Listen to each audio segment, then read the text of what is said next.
Hi, it's Paul Clark here from YOUSRC, and now we're going to show you how to bring together example 7, which was how to load multiple images and move them, and example 8, how to get the mouse position together, into example 9, where you're going to get the image to follow the mouse.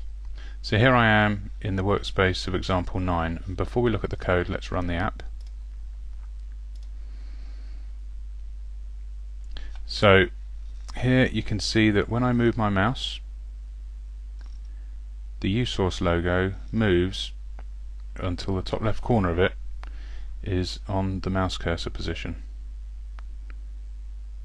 The YOUSRC logo is in front of the background, and wherever I move you'll see it sort of trundles along until it finds the mouse pointer, or I can keep it running around. So this is the closest we've got so far to a little mini game, really, where we're actually doing something, we're interacting and making something move where we want it.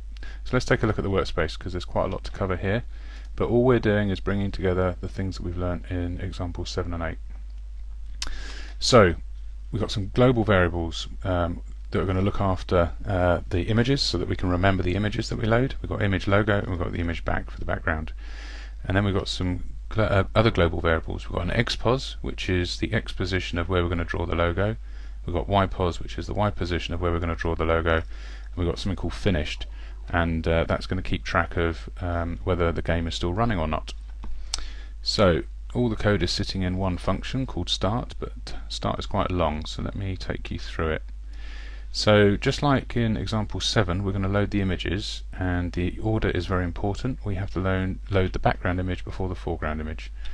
So this is exactly the same code, where we say loading background, we load an image called YOUSRC elk-back, and you can put your own images in here if you like, where that would be your username and that would be the name of the image that you give it when you upload it into your workspace.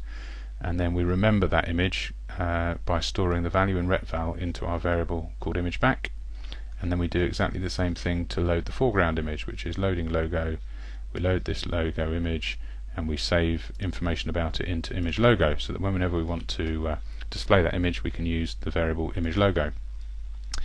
We give the logo a start position somewhere near the middle of the screen, so let XPOS equals 150 and let YPOS equals 200, so we're picking somewhere in the middle of the screen. And then we enter a while loop. Now we haven't seen one of these before, but they're very simple. We've got a variable called finished, and we say let finished equal 0, and then while finished is 0, run everything inside curly brackets, and that's everything that you can see here down to the bottom. And then at the end of the curly brackets, if finished is not equal to 0, we drop off that while loop and end the program. So let's see what code we're going to run again and again and again inside this while loop until finished is not equal to 0. So the first thing we're going to do, just like example 7, is we're going to draw the image. We're going to draw the background at 0, 0, which is the top left hand corner of the screen, and we're going to draw the image logo at wherever our XPOS and YPOS variables say we should, and then we're going to show it on the screen. So that's how we actually display them, but the next thing we're going to do is we're going to check the X position of the mouse, like we did in example 8, and that will store the X position in retval. So we're going to say if retval is bigger than the XPOS where we're displaying the logo, then make the XPOS bigger by 1 pixel, but if it's smaller, make it smaller by 1 pixel. So that's why on an X-axis the image will move towards where your mouse is.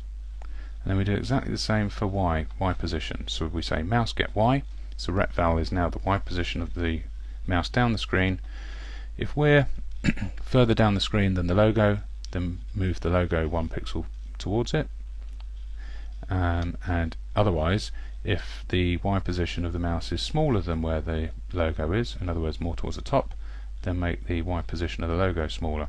So that's going to make the logo hunt the mouse on the Y-axis. So between these two pieces of code, the logo will hunt the mouse. So the other thing I didn't show you is this bit where we say mouse.check. So we're going to just check if the mouse button's been clicked, and if it has, then retval is 1. Then we're going to say finished is 1. Finished equals 1, and that's going to make us drop off that while loop. And then we do a little wait just to slow it down a bit, just as we did on example 7 as well, and you can try different values in there, and that's how we make the mouse track